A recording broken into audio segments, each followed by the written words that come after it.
कृष्णाय वासुदेवाय हरे परमात्मने प्रणतकृष्णाशाय गोविन्दाय नमो नमः। नमो पंकजनाभय नमो पंकजमालिने नमो पंकजमित्राय नमस्ते पंकजाय। श्रीमद्भागवत महापुराण बुद्धि विशाल भगवान की नारायण भगवान की जय, नारद जी भगवान की जय, श्री कृष्ण द्वैपायन व्यासदेव भगवान की जय, सुखदेव गोस्वामी जी की जय, परीक्षित जी महाराज की जय, सूत जी महाराज की जय, शौनकादि ऋषियों की जय, श्रोता बिंदु की जय, भक्त बिंदु की जय, श्री गुरु महाराज की जय। जय जय श्री राधे श्याम निताई गौर हरि बोल। आज यहाँ पर चर्चा का विषय वस्तु है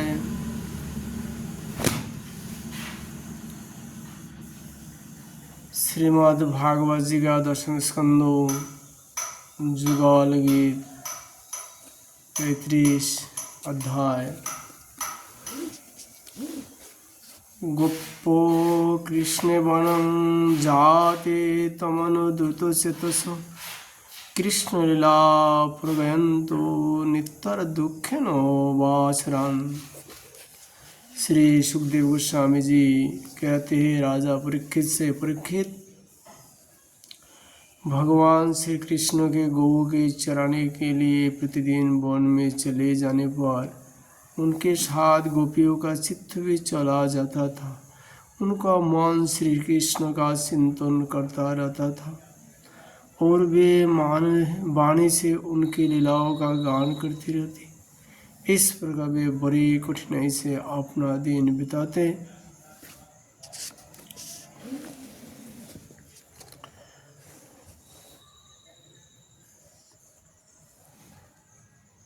गोपियों ने आपस में कहती हैं, वाम बाहु कृत वाम कपल बलिगित भ्रूर्धरार्पित बेनु कोमलांगुली विरार्चित मार्ग गोप इरुजति जत्र मुकुंदो। गोपियों ने आपस में चर्चा करने लगे, अरे सखी, अपने प्रेमीजनों को प्रेम वितरण करने वाले और देश करने वाले, तक को मुख दे देने वाले श्याम सुंदर नटनागर जब अपने बाएं कपल को बाएं बाहों की ओर लटका देते और अपनी भौएं नचाते हुए बांसुरी को अधूर से लगाते हैं तथा अपनी सुकुमार अंगुलियों को उसके सीधों पर फिराते हुए मधुर तान सेरते हैं। उस समय सिद्ध पत्नियां आकाश में अपने पति सिद्ध गणों के साथ विमानों पर चढ़कर आ जाती है और उस तान को सुनकर अत्यंत ही चकित तथा विस्मित हो जाती है। पहले तो उन्हें अपने पतियों को साथ रहने पर भी चित्तों की यह दशा देखकर लज्जा मालूम होती, परंतु क्षण भर से ही उनका चित्त काम बन से बिंद जाता है, वे विवश और अचेत हो जाती है। उन्होंने इस बात को भी सुध ही नहीं रहती कि उनकी नीवी खुल गई है और उनके वस्त्र खिसक गए हैं। अरे गोपियों, तुम यहाँ आश्चर्य की बात सुनो। जे नंदन कितने सुंदर है, जब वे हंसते हैं तब हास्य रेखाएं हार कर रूप धारण कर लेते हैं, शुभ्र मोती सी चमकाने लगती है और ये भी उनके वक्ष स्थल पर लहराते हुए हार में हर्ष के किरणें चमकाने लगती है। उनके वक्ष स्थल पर जो श्रीवर्ष की सुनहली रेखा है वह तो ऐसे जान पड़ती है मानो श्याम मेघ पर बिजली ही स्थिर रूप से बैठ गई है। वे जब दुखी जनों को सुख देने के लिए बिहारियों को विराहियों के मृत्युक शरीर में प्राणों का संचार करने के लिए बांसुरी बजाते हैं तो ब्रज के झुंड बैल गोए और हरिण उनके पास ही दौड़ आते हैं। केवल आते ही नहीं सखी, दांतों से चबाया हुआ घास का ग्रास उनके मुंह में जीव करती हुई पड़ा रहता है। वे उसे ना निकाल पाते हैं और ना उगाल ही पाते हैं। दोनों कान खड़े करके इस प्रकार स्थिर भाव से खड़े हो जाते हैं मानो सो गए हैं। जा केवल भित्त पर लिखे हुए चित्र है। उनकी वैसी दशा होना स्वाभाविक ही है क्योंकि यह बांसुरी की तान उनके चित्त को सुराय लेती है।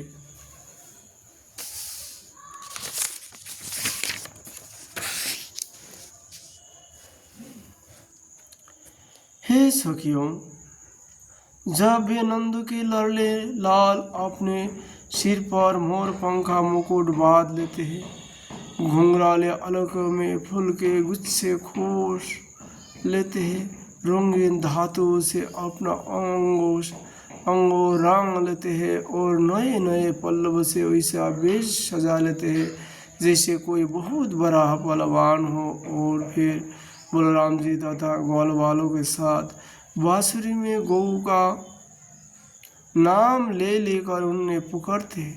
उस समय प्यारी सखियों, नदियों को गति भी रुक जाती है। वे चाहती है कि वायु उड़कर हमारे प्रियतम के चरण की धूलि हमारे पास पहुंचा दे और उसे पाकर हम निहाल हो जाए। परंतु सखियों, वे भी हमारी ही जैसा मंद भागिनी है। जैसे नंदन श्री कृष्ण का आलिंगन करते समय हमारी भुजाएं कांप जाती है और जरता रोग संसारी भाव का उदय हो जाने से हम अपने हाथों को हिला भी नहीं पाती, वैसे ही वे प्रेम के कारण कांपने लगती है। दो चार बार अपने तरंग रूप भुजाओं को कांपते कांपते उठी थी तो अवश्य ही, परंतु फिर विवास का स्थिर हो जाती है, प्रेम आवेश से स्तंभित हो जाती है। अरे वीर, जैसे देवता लोग अनंत और अचिंत औषधियों के स्वामी भगवान नारायण की शक्तियों का गान करते हैं, वैसे ही ग्वालवाल अनंत सुंदर नट नाग और श्री कृष्ण की लीलाओं का गान करते रहते हैं। वे अचिंत औषधियों संपन्न श्री कृष्ण जब वृंदावन में विहार करते रहते हैं और बांसुरी बजाकर गिरिराज गोवर्धन की तराई में चरती हुई गौ को नाम ले लेकर पुकारते हैं, उस समय वन के वृक्ष और लताएं फूल और फलों से लादे जाती हैं। उनकी भार से डालियां झुककर धरती छूने लगती है, मानो प्रणाम कर रहे हैं।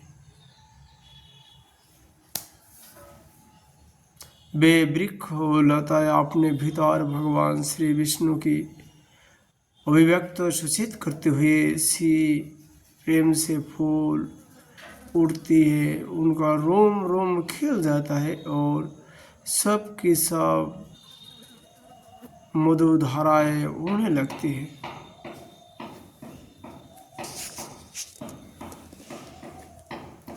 रे सखी, जितनी भी वस्तु संसार में जा उसके बाहर दिखने योग्य है, उनमें सबसे सुंदर, सबसे मधुर, सबके शिरोमणि है, ये हमारे मनमोहन। उनके सवाले ललाट पर किशोर की खोर कितनी फपती है, बस देखती ही जाओ। गले में घुटन तक लटकती हुई बनमाला, उसमें पिरी हुए तुलसी की दिव्य गंध और मधु से मद वाले होकर झुंड के झुंड भोरे बुरे मनोहर एवं उच्च स्वर में गुंजार करते रहते हैं। हमारे नटनागर श्याम सुंदर भोर की उस गुनगुनाहट का आदर करते हैं और उन्हें की स्वर में स्वर मिलाकर अपनी बांसुरी फूंकने लगती है। उस समय सखी उस मुनिजान मोहन संगीत को सुनकर सरोवर में रहने वाले सारोस, हंस आदि पक्षियों का भी चित्त उनके हाथ से निकाल जाते हैं, छिन जाता है। वे विवश होकर प्यारे श्याम सुंदर के पास आ बढ़ते हैं तथा आंखें मन चुपचाप चित्त एकाग्र करके उनकी आराधना करने लगती है, मानो कोई विहंगम वृत्ति की ऋषि परमहंस ही है। भला कहो तो यह कितनी आश्चर्य की बात है। अरे ब्रज देवियों, हमारे श्याम सुंदर जब पुष्प की कुंडल बनाकर अपने कान में धारण कर लेते हैं और बलराम जी के साथ गिरिराज जी के शिखर पर खड़े होकर सारे जगत के हर्षित करते हुए बांसुरी बजाने लगती है। बांसुरी क्या बजाते हैं, आनंद में भरकर उनकी ध्वनियों के द्वारा सारे विश्व का आलिंगन करने लगते हैं। उस समय श्याम मेघ बांसुरी की तान के साथ मंद मंद गर्जने लगती है। उसके चित्त में इस बात की शंका बनी रहती है कि कोई मैं जोर से गर्जन ना कर उठूं और वह कोई बांसुरी की तान के विपरीत पड़ जाए, उसमें बेसुर प्राण ले आए तो मुझसे महात्मा श्री कृष्ण का अपराध हो जाएगा। सखी, वह इतना ही नहीं कहता, वह जब देखता है कि हमारे सखा घनश्याम को घाम लग रहा है तो वह उनके ऊपर आकर छाया कर लेता है, उनका छत्र बन जाता है। अरे वीर, वह तो प्रसन्न होकर बड़े प्रेम से उनके ऊपर अपना जीवन ही निछावर कर देता है। नन्हे नन्हे फूलों के रूप में वैसा बरसाने लगता है मानो दिव्य पुष्प की वर्षा कर रहा हो। कभी कभी बादलों की ओट में छिप कर देवता लोग भी पुष्प वर्षा कर जाता है।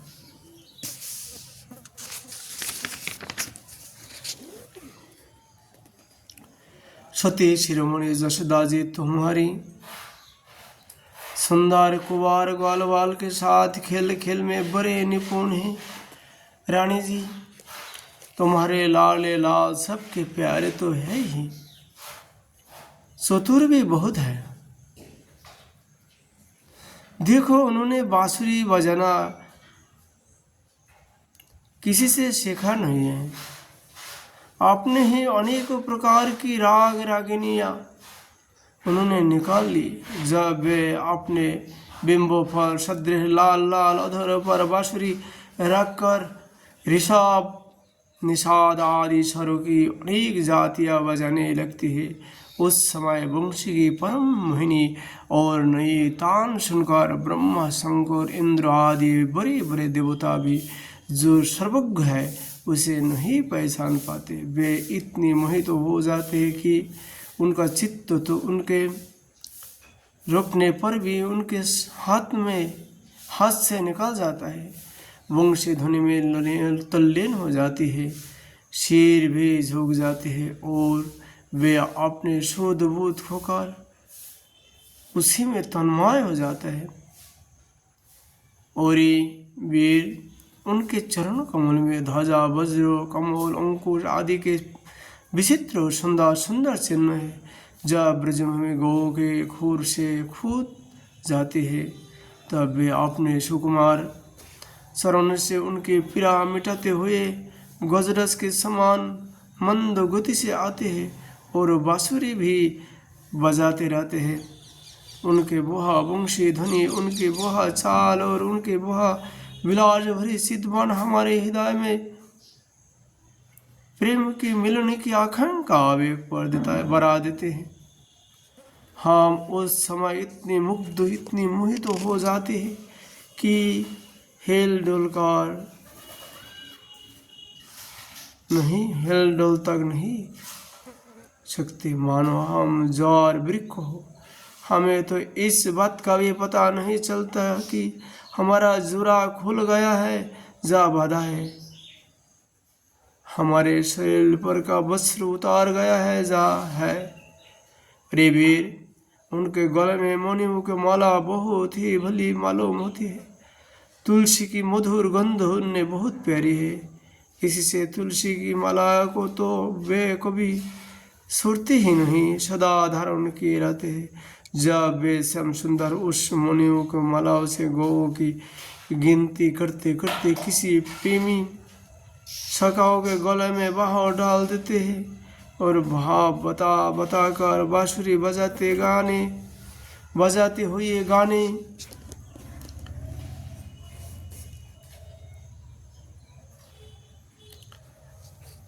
लगते हैं।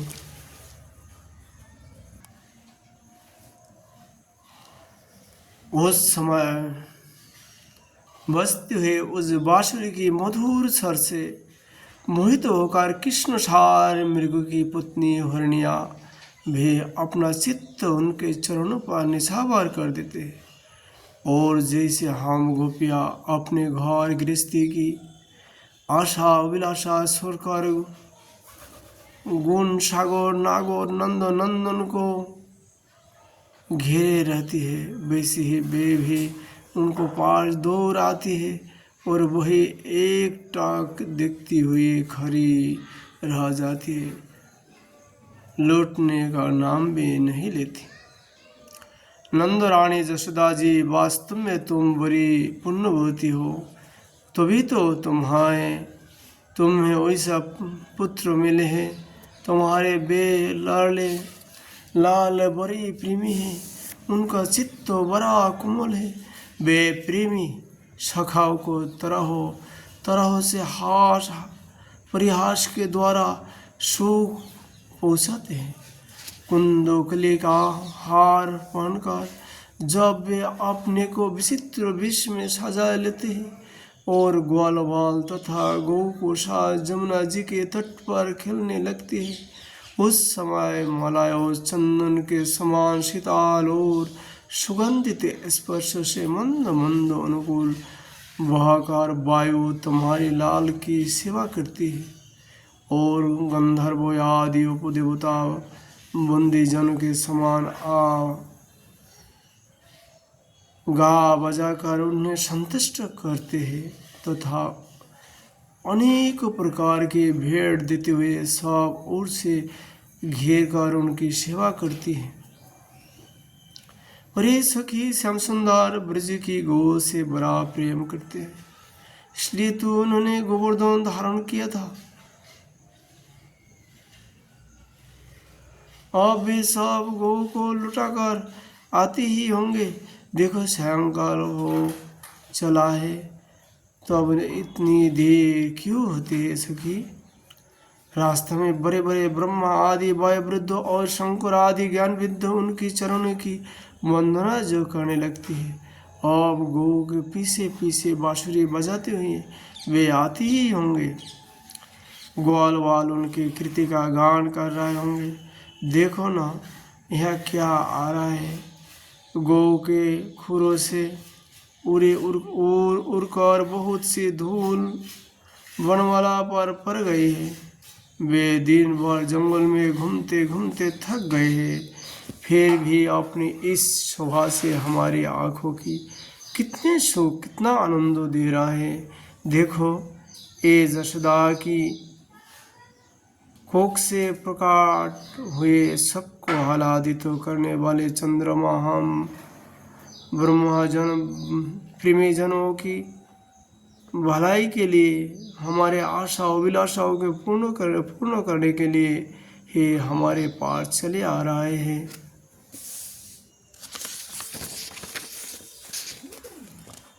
सखी देखो, कैसा सौंदर्य है। माधव भरी आंखें कुछ सरी हुई है, कुछ ललाई नहीं हुई, किसी भली जान पड़ती है। गले में बनमाला लहरा रही है। सोने के कुंडल की कांति से वे अपने कोमल कमल को अलंकृत कर रहे हैं। इसी से मुंह पर अध्यप के वीर के समान कुछ पिलापन जान पड़ता है और रोम रोम से विशेष करके मुख कमल से प्रसन्न फूटी उठती है। देखो, और वे अपने सखा ग्वाल वालों के सम्मान करके उन्हें विदाई कर रहा है।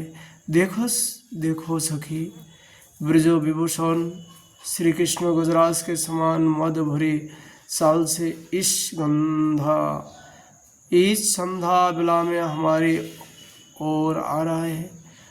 ब्रज में रहने वाले गौ का, हम लोगों का दिन भर का असहो विरहो ताप मिटाने के लिए उदित होने वाले चंद्रमा की भांति ये हमारे प्यारे श्याम सुंदर समीप चले आ रहे हैं। सुखदेव जी कहते हैं, एवं ब्रज स्त्री राजन कृष्ण लीलानु गायति रे मेरे हसु तच्चित्तस्तन मनस्का महोदया। सुखदेव गोस्वामी जी राजा परीक्षित से कहा, परीक्षित, बड़ी भागनी गोपियों का मन श्री कृष्ण में ही लगा रहते हैं। वे श्री कृष्णमय हो गई थी। जब भगवान श्री कृष्ण दिन में गौ को चराने के लिए वन में चले जाते, तब वे उन्हीं का चिंतन करती रहती और अपने अपने सखियों के साथ अलग अलग उन्हीं की लीलाओं का गान करके उसमें रम जाती। इस प्रकार उनके दिन बीत जाते। इति श्रीमद्भागवत महापुराणे परमहंस संहितायां दशम स्कंदे पूर्वार्धे वृंदावन क्रियां गोपिका जुगल गीत नाम 35 अध्याय श्रीमद्भागवत जी का कथा आज हम लोग यही विश्राम करता हूँ। राधा माधव जी का कृपा होने पर फिर हम लोग चर्चा करेंगे। राधे राधे।